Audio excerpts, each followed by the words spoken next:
Hey everyone, and welcome back. Today we're taking a deep dive into some fascinating research from the National Institutes of Health.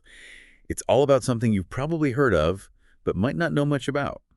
Endocrine-disrupting chemicals, or EDCs for short. Yeah, EDCs are basically these sneaky chemicals that can really mess with your hormones. And as you can imagine, that can lead to a whole bunch of problems. Exactly. Now, I think a lot of people hear hormones and just think, oh, okay, whatever. But hormones actually play a huge role in how our bodies work. They really do. They control everything from how we grow and develop to how our organs function and even our mood. Right, it's not just about puberty and stuff like that. No, not at all. And what's even more fascinating is that these EDCs, they don't need to be present in large amounts to cause problems. Even tiny, tiny amounts can disrupt the delicate balance of our hormones. Oh, wow.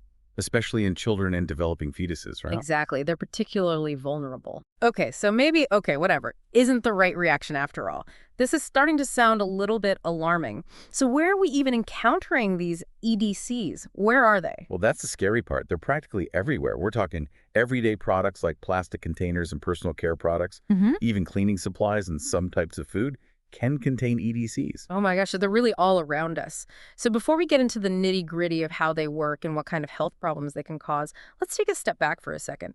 What exactly are EDCs? How do they actually disrupt our hormones? Like, what's the mechanism there? Okay, well, the simplest way to think about it is this. EDCs are chemicals that come from outside of the body. And when they get inside, they mess with how our hormones are supposed to work. You see, hormones are kind of like messengers. They send signals all throughout the body to keep things running smoothly. And EDCs can either mimic those messengers sending the wrong signals, or they can block the real hormones from getting their messages through. So they're like, I don't know, like a telemarketer calling during dinner. You're right. You're either interrupting what you were doing or tricking you into thinking it's someone you actually want to talk to. That's a great analogy. Mm. And just like with those annoying telemarketers, even a brief exposure to EDCs can disrupt the whole system. Wow, that's a really good way to put it. So how long have we actually known about these EDCs? Is this a new discovery? You know, it's interesting. The story actually begins way back in the mid-20th century, believe it or not.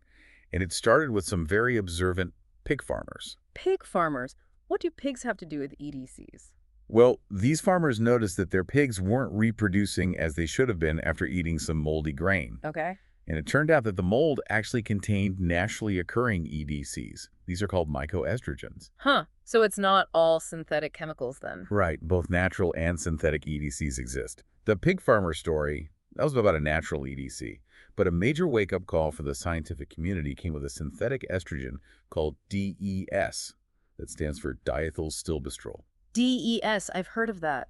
Yeah, doctors used to prescribe it to pregnant women to prevent miscarriages. But later, it was discovered that daughters of those women had a much higher risk of developing a very rare vaginal cancer. That's awful. This is a real tragedy. And it really highlighted the long-term and devastating effects that EDCs can have. Yeah, that sounds like a turning point in how we think about these chemicals. It definitely was. Public awareness started to grow. Yeah. And you had books like Silent Spring by Rachel Carson and Our Stolen Future, which really focused on the environmental and health impacts of these chemicals. Yeah, I thought those were classics. And those events, along with growing scientific evidence, ultimately led to the creation of the Environmental Protection Agency, or EPA, which, as you know, works to protect us from harmful chemicals. So we've known about the dangers of EDCs for decades now. I'm still a bit fuzzy on how they work, though. Are they just synthetic hormones? I mean, is that what makes them so disruptive? That's a common misconception. EDCs aren't true hormones, although they can act like them in some ways. But there are some key differences. Okay, can you break that down for us? What makes them different from our actual hormones? Well, our bodies naturally produce hormones, right? And these hormones interact with very specific receptors in our cells. It's kind of like a key fitting into a lock. They also break down naturally, so they don't stick around in the body for too long. Okay, that makes sense. So how do EDCs differ? EDCs, on the other hand, they come from outside the body. And they're much less picky, you could say. They can interact with a variety of different receptors, even ones they're not meant for, and that can cause all sorts of unintended consequences. Plus, and here's the real kicker, they can accumulate in our bodies over time, so like they build up, and that can lead to even bigger problems down the road. Okay, so they're like the bad house guest who overstays their welcome and trashes the place. Exactly. And you mentioned earlier how they're found in so many everyday products. Right. It's a little unsettling to think about. It is. And it's no wonder there's growing concern about all the health problems that are linked to EDC exposure. I can imagine. And we're talking about a wide range of problems, right? Not just one specific thing. Exactly. A really wide range, from problems with reproduction and thyroid function to increased risk of obesity, diabetes, even certain types of cancer. It's a really vast and complex problem. Wow. So this is definitely more than just an okay, whatever situation. Can you give us some specific examples of EDCs and how they mess with our health? I think I need to know what to watch out for here. Sure. Let's start with alkylphenols. These are commonly found in things like detergents and shampoos, and they can mimic the effects of estrogen in the body. And some studies have linked them to an increased risk of breast cancer. Oh, okay. Well, I'm definitely going to start paying more attention to those shampoo labels now. What other common products have these sneaky EDCs lurking in them? You might be surprised to learn that phthalates, which are found in plastics and personal care products, have been linked to reproductive health problems. And then there are PCBs. These were widely used in paints and plastics before we really understood the danger. Right, PCBs. Yeah, they've been associated with a whole slew of problems, everything from developmental issues to thyroid disruption, problems with the immune system, infertility, and even cancer. So it sounds like no system is really safe from these EDCs. Is there any part of us that's spared? Well, it's true. EDCs can potentially disrupt many different systems in the body, but there are some that seem particularly vulnerable. For example, research suggests that EDCs can have a pretty significant impact on what's called the neurohypothalamic system. Okay, the neuro what? Neurohypothalamic system. This is the part of the brain that's responsible for regulating hormones and controlling lots of vital bodily functions. So like the command center. Exactly. And, we've always heard that the brain is incredibly complex and sensitive, especially during those early stages of development. So it makes sense that EDCs could really interfere with things there. That makes sense. And the statistics are pretty alarming. Some studies suggest that 1 in 8 children in India are suffering from neurodevelopmental disorders. And EDCs are considered to be a major contributing factor. 1 in 8. Wow, that's a huge number. How do these EDCs actually disrupt brain development, though? Like, what are they doing at the cellular level? They can interfere with how brain cells connect with each other. They can disrupt the way neurotransmitters work. They can even change behavior. And this can lead to a whole range of problems like ADHD, anxiety, and learning difficulties. It's amazing, and not in a good way, how these tiny little molecules can have such a profound effect. What specific EDCs are we talking about here when it comes to neurodevelopmental problems? 2 of the main culprits are PCBs, which we already mentioned, and PBDEs. Those are flame retardants that are commonly found in furniture and electronics. Now, it's important to note that studying the effects of EDCs on the human brain is super challenging. I can imagine. It's not like you can just go poking around in there. Exactly. So a lot of what we know comes from animal studies. That makes sense. Ethical considerations would make it pretty difficult to study those effects directly in humans, especially children. For sure. Yeah. I'm guessing you're also wondering about the thyroid. I bet you're thinking that's another system that takes a hit from EDCs, right? You read my mind. The thyroid is essential, isn't it? It is. It regulates metabolism and growth, and unfortunately, EDCs can really mess with how it produces and uses hormones. So a full-on endocrine disruption. What are some of the most common EDCs we should be looking out for when it comes to our thyroids? Well, some of them are hiding in some very common products. Perchlorate, for example. That's found in things like fireworks and airbags. Really? Fireworks? Yep. And it can block the uptake of iodine, which is crucial for making thyroid hormone. Oh, wow. And then there are thiocyanates. Those are found in cigarette smoke, and they do the same thing. They interfere with iodine uptake. Okay, so smoking is bad for a whole host of reasons, it seems. It really is. And even isoflavones, which are naturally occurring compounds found in soy, can potentially disrupt thyroid function in some people if consumed in large amounts. Wait, soy? But I thought soy was supposed to be healthy. It can be. Soy has a lot of nutritional benefits, but like anything, it's all about balance. I think the bigger culprits when it comes to thyroid disruption are probably things like PCBs, which we've already talked about.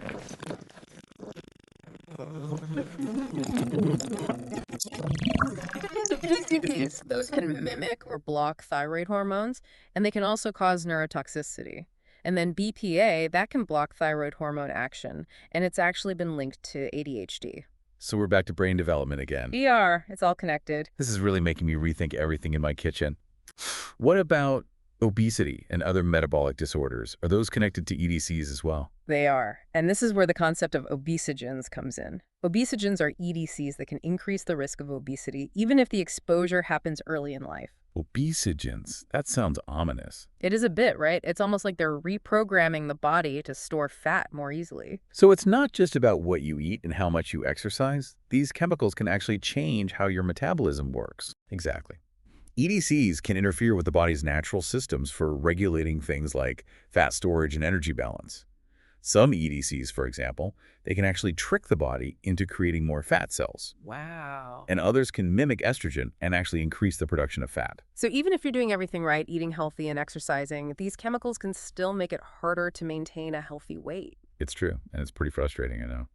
And it's not just about weight gain. EDCs are also considered diabetogens because they can disrupt how the body processes glucose, which can contribute to type 2 diabetes. Oh, so it's like a double whammy. These chemicals are driving both obesity and diabetes. Exactly, creating a diabesity problem, as some call it. And we're still learning about all the different ways EDCs can impact metabolic health. BPA, phthalates, dioxins, certain pesticides, they're all under investigation. Okay, so we've got brain development, thyroid issues, obesity, and diabetes, all linked to EDCs. This is heavy stuff.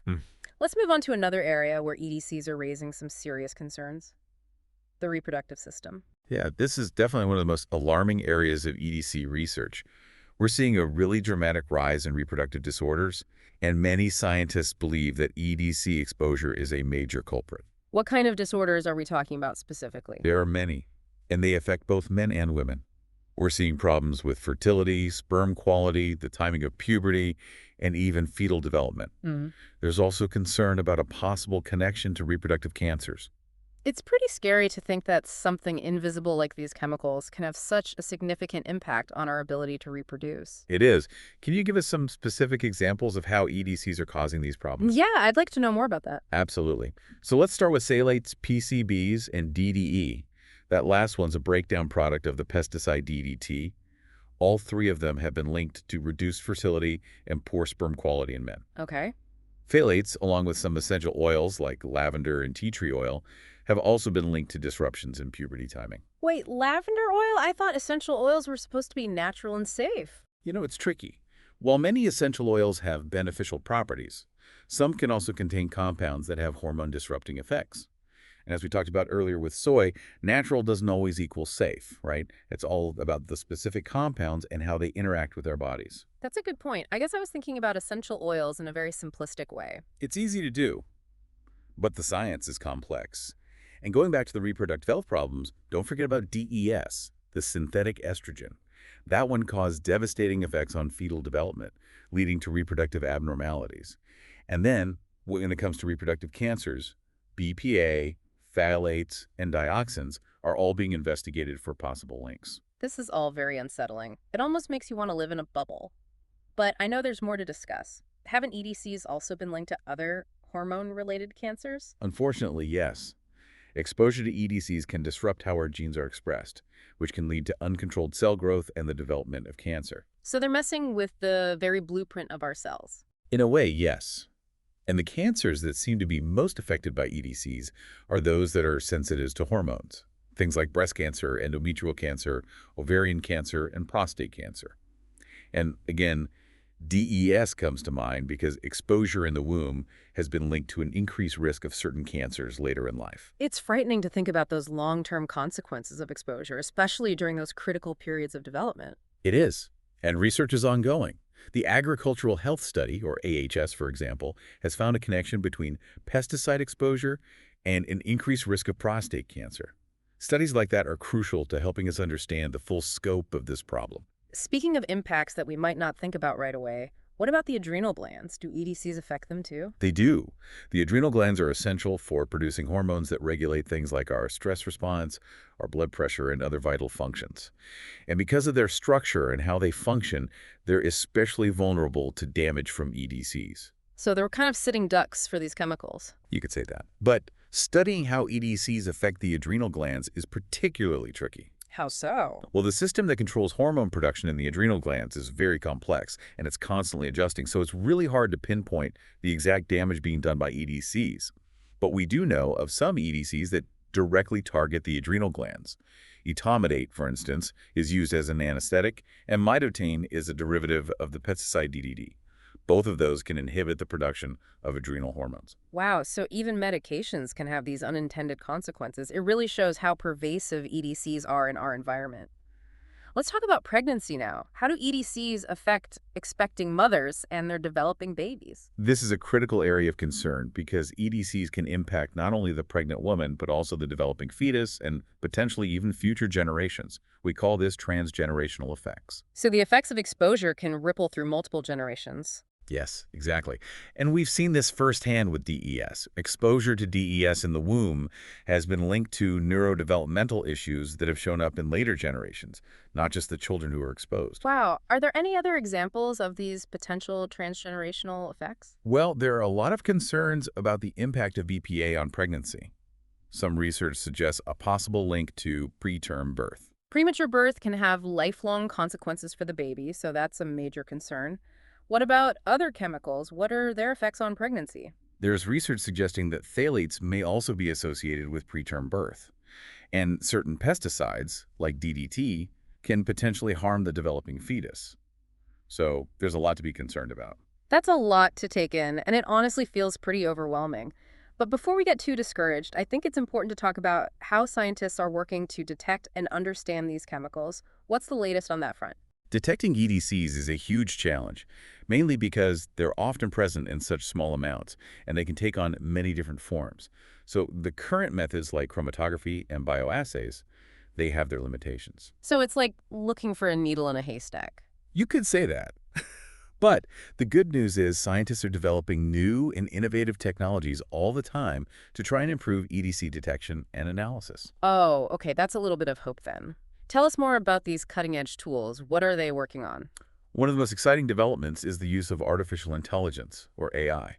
Combined with what we already know about chemical structures and how they interact, AI can help scientists predict the effects of EDCs more accurately.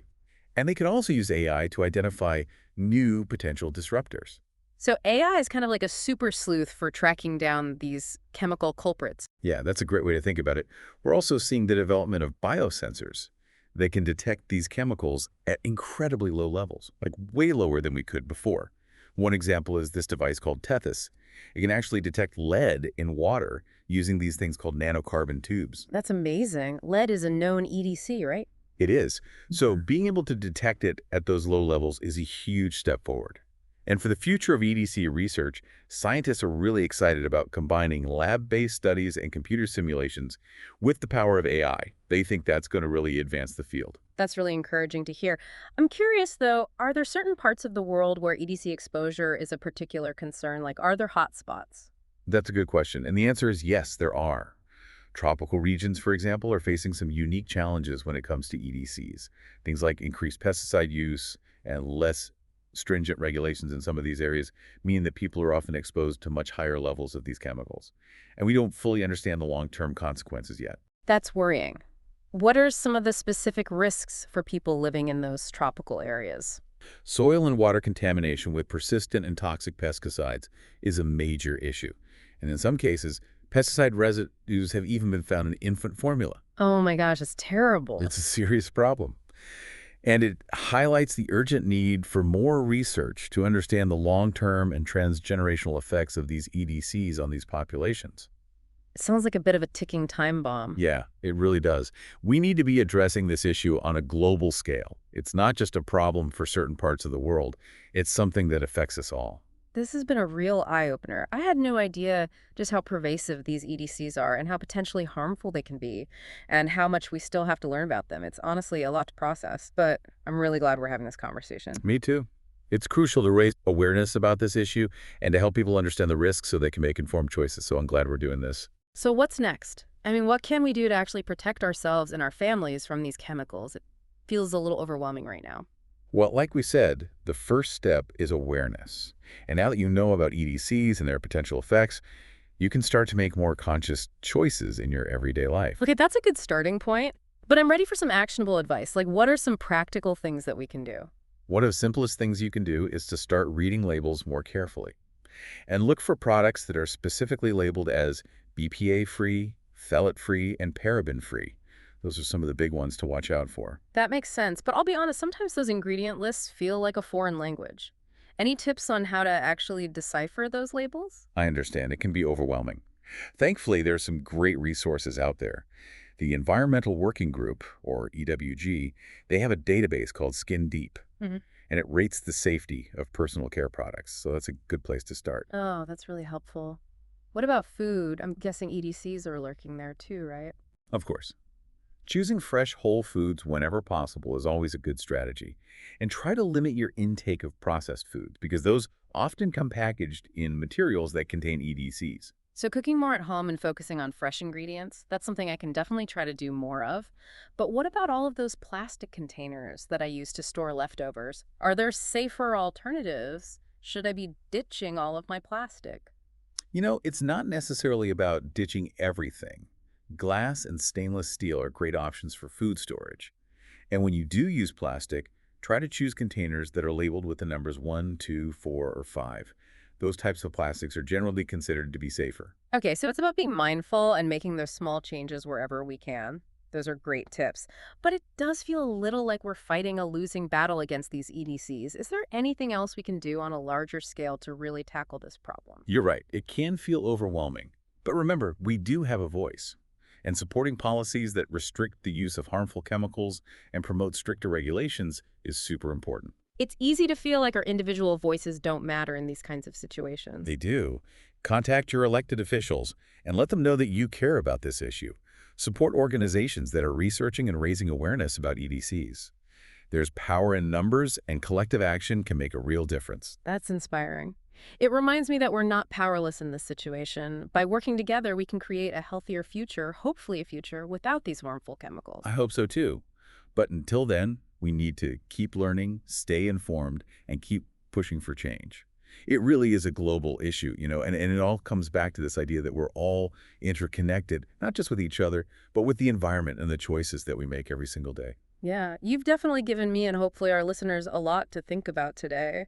We've covered so much ground, from the history of these EDCs and how they work to the pretty alarming range of health problems they've been linked to. But I think we've also touched on some hopeful developments, like you said, with AI and those biosensors that can help detect these chemicals. Exactly. It's not all doom and gloom. The more we learn about EDCs, the better equipped we are to protect ourselves. Speaking of protection, I'm curious, are there specific things that we can do, like in our daily lives, to actually minimize our exposure to these chemicals? Like, what can we do starting today? Absolutely. Like we've been saying, knowledge is power, right? Yeah. And now that you're aware of EDCs, you can start making more informed choices. Okay, I'm ready. I'm ready to take action. What are some practical steps? Well, a good place to start is with the products that you're using every day. So when you're shopping for personal care products, cleaning supplies, or anything that comes in contact with your skin, really, look for products that are specifically labeled as BPA-free, phthalate-free, and paraben-free. Those are some of the big ones to watch out for. That makes sense, but I'll be honest. I mean, sometimes those ingredient lists are so long, they're daunting. I don't always know what I'm looking for. Are there any tools or resources that can help us decipher those labels? Yeah, I totally get it. It can be really overwhelming. Yeah. But thankfully, there are some great resources available to help you navigate those ingredient lists. The Environmental Working Group, the EWG, they have a fantastic online database called Skin Deep, Skin deep. and you can search for specific products and see how they rate in terms of safety. That's amazing. Okay. I'm adding that to my bookmarks right now. What about food? I mean, are there ways that we can reduce our exposure to EDCs through our diet? It seems like everything we eat these days has some kind of chemical in it. Choosing fresh whole foods whenever possible is always a good strategy, right, for overall health. And try to limit your intake of processed foods. They often come packaged in materials that contain EDCs. Okay, so cooking more at home, focusing on those fresh ingredients, that's definitely something I can try to do more of. What about all those plastic containers I use to store leftovers? Should I be ditching those too? It's not necessarily about ditching everything, but glass and stainless steel are great alternatives for food storage. And when you do use plastic, try to choose containers that are labeled with the numbers 1, 2, 4, or 5. Those are generally considered to be safer types of plastic. Okay, good to know. It feels good to have some concrete steps that we can take right now. But I also know that this is a much bigger problem that's going to require some systemic change. What can we do collectively to really address the issue of EDCs on a broader scale? Yeah, that's a great point. Individual actions are important, but we also need to push for change at a higher level. Yeah. So supporting policies that restrict the use of these harmful chemicals and promote those stricter regulations, that's really crucial.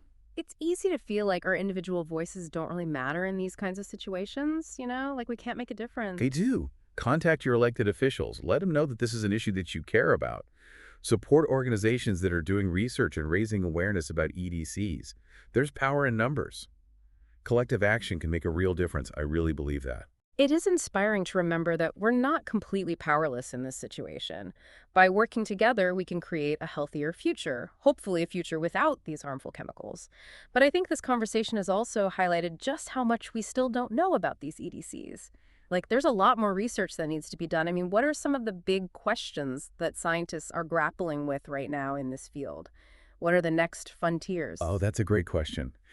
There are so many fascinating avenues of research being explored right now. One that I find really intriguing is the study of epigenetics. That's the study of how environmental factors can actually influence gene expression. Yeah, I've heard a little bit about epigenetics. It sounds like it has the potential to revolutionize how we think about health and disease. It really does. And how does this connect to EDCs? Well, scientists are discovering that EDCs can actually alter gene expression. And those changes can sometimes be passed down to future generations. Hold on. So our exposure to these chemicals could be affecting the health of our children and grandchildren, even if they're never directly exposed to those chemicals themselves. Exactly. It's a sobering thought. Yeah. And it really underscores the importance of understanding the long term and those transgenerational effects of EDCs. Are there specific EDCs that scientists are particularly concerned about when it comes to these epigenetic effects? There are several, yeah.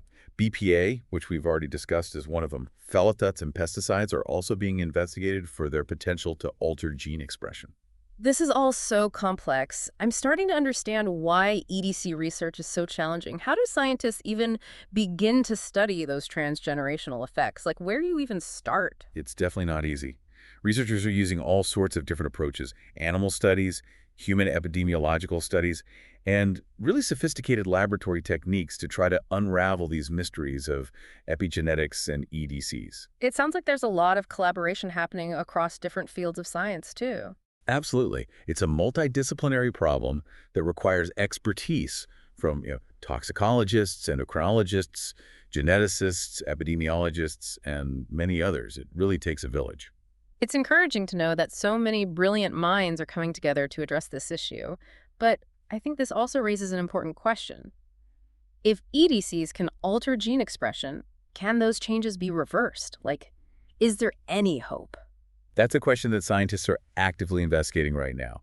And some research suggests that certain lifestyle interventions like diet and exercise may actually be able to mitigate some of the negative effects of EDC exposure. Yeah. It's not a complete lost cause. Okay, so there might be hope for reversing some of the damage. That's good to hear. Yeah, it's possible. Yeah. But we need more research to really understand the full potential for reversing these epigenetic changes. This whole concept of epigenetics is fascinating and a bit mind-boggling, honestly. It really changes how we think about the relationship between our genes, our environment, and our health. It definitely does. And it highlights this really important fact, which is that we're not just passive recipients of our genes.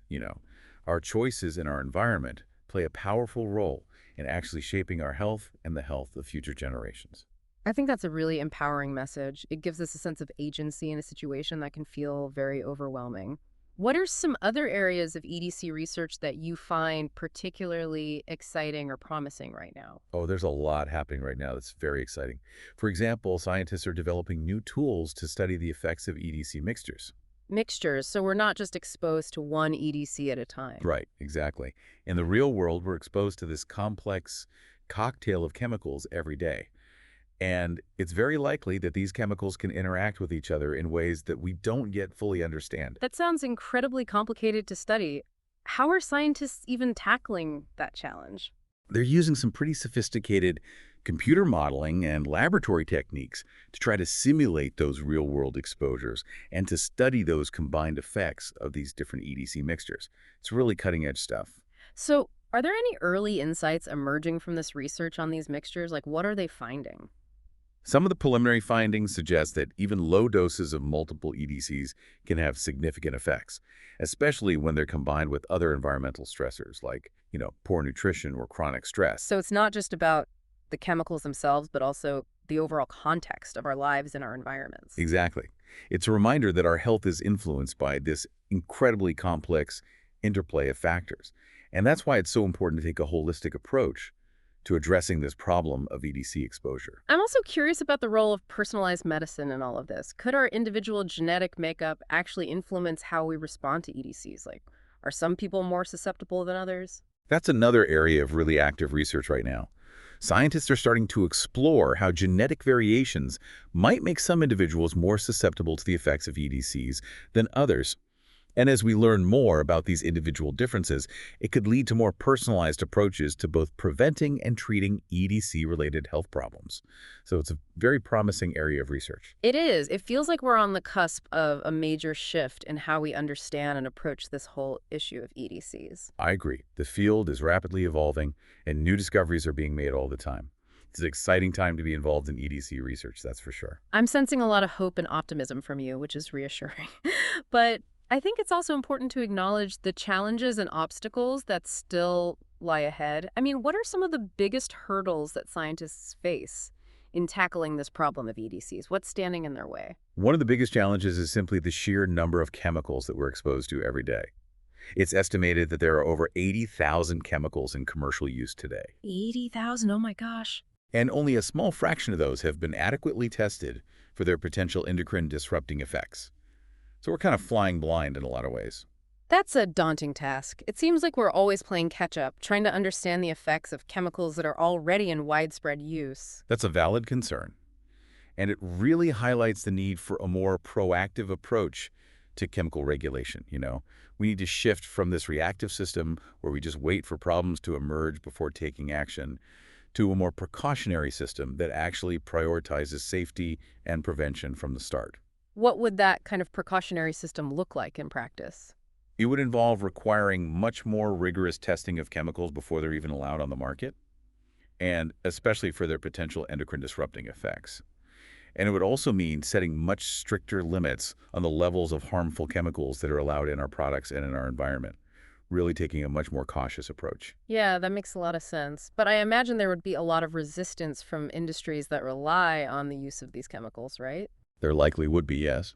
Yeah. But, at the end of the day, the health of our population and our planet should be the top priority. We have to remember that.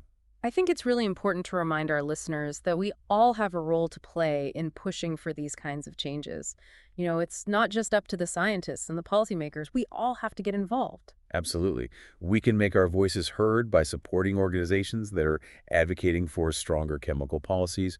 We can choose products from companies that are committed to using safer ingredients. And we can make informed choices in our own lives to reduce our exposure. It all adds up. Yeah, those are all great points. This has been an incredibly informative and thought-provoking conversation. I'm honestly feeling a mixture of concern and hope, which I think is appropriate given the complexity of this issue. I agree. It's a lot to take in.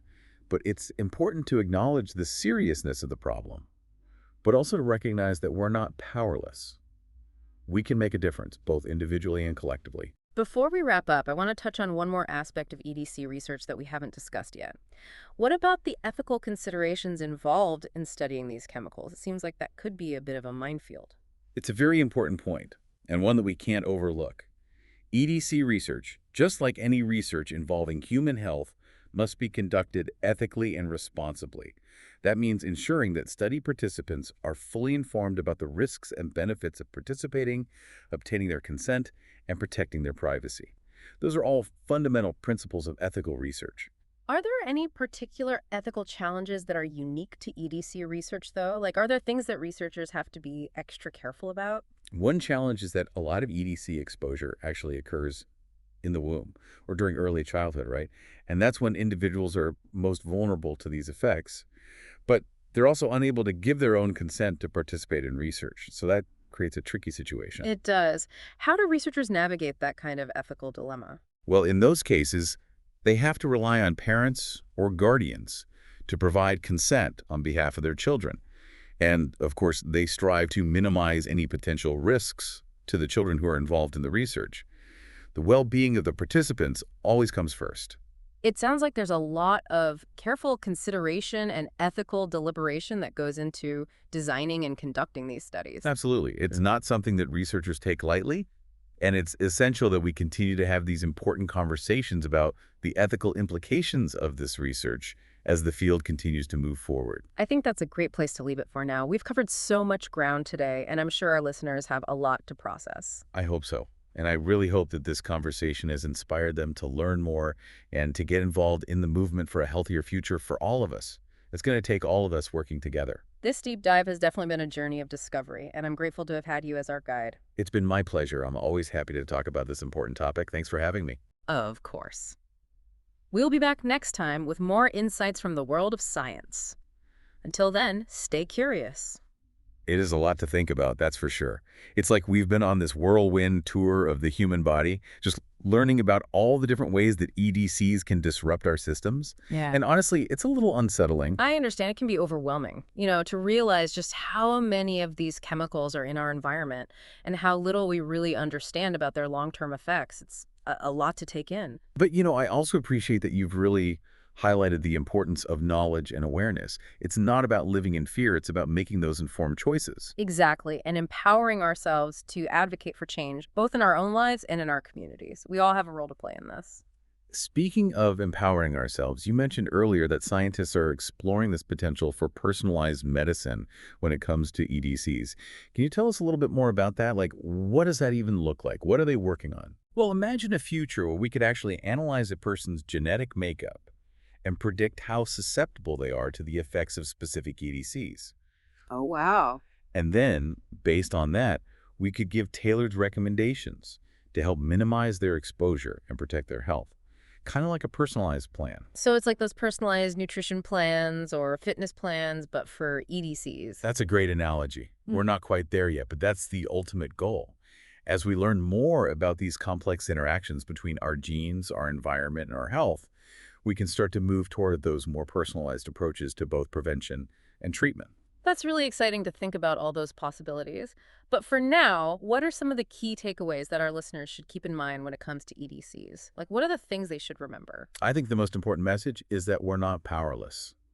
There are things that we can do, concrete things to actually reduce our exposure and protect our health. Okay, so what are your top recommendations for minimizing that exposure in our daily lives? Where do we even start? Read labels carefully, especially on personal care products and household cleaners. And choose products that are labeled as BPA-free, phthalate-free, and paraben-free whenever possible. Look for those labels. So it's really about being a savvy consumer and making those informed choices, voting with our dollars, so to speak. Exactly. And then when it comes to food, opt for those fresh, whole foods over processed options whenever possible. And consider switching to glass or stainless steel food storage containers instead of relying on plastic. Little things like that can make a difference. Those are all really practical steps that we can take right now. But what about advocating for change on a larger scale, right? How do we get those policies in place that protect everyone? That's crucial too. It's not just about individual actions. Support organizations that are fighting for stricter chemical regulations and policies that prioritize human health and environmental protection. Contact your elected officials and let them know that this is an issue that matters to you. Every voice counts. Yeah, it's a good reminder that our voices do matter and that we can actually make a difference when we work together. Well, this deep dive has been an incredible journey of learning and discovery. I feel like I've gained a whole new understanding of this hidden world of EDCs and those complex ways that they can really impact our lives. And honestly, a newfound determination to do something about it. It's been a pleasure sharing this information with you and your listeners. No. I really hope it empowers people to take action. I have a feeling this conversation is just the beginning. There's so much more to explore and learn about EDCs, and I'm sure we'll be revisiting this topic again in the future. I agree. The field is rapidly evolving, and I'm really excited to see what the future holds for EDC research and for all of our efforts to create a healthier world. We can do this. To our listeners, remember, knowledge is power. Stay curious, stay informed, and stay engaged. We'll be back next time with more deep dives into the fascinating world of science. Until then, take care.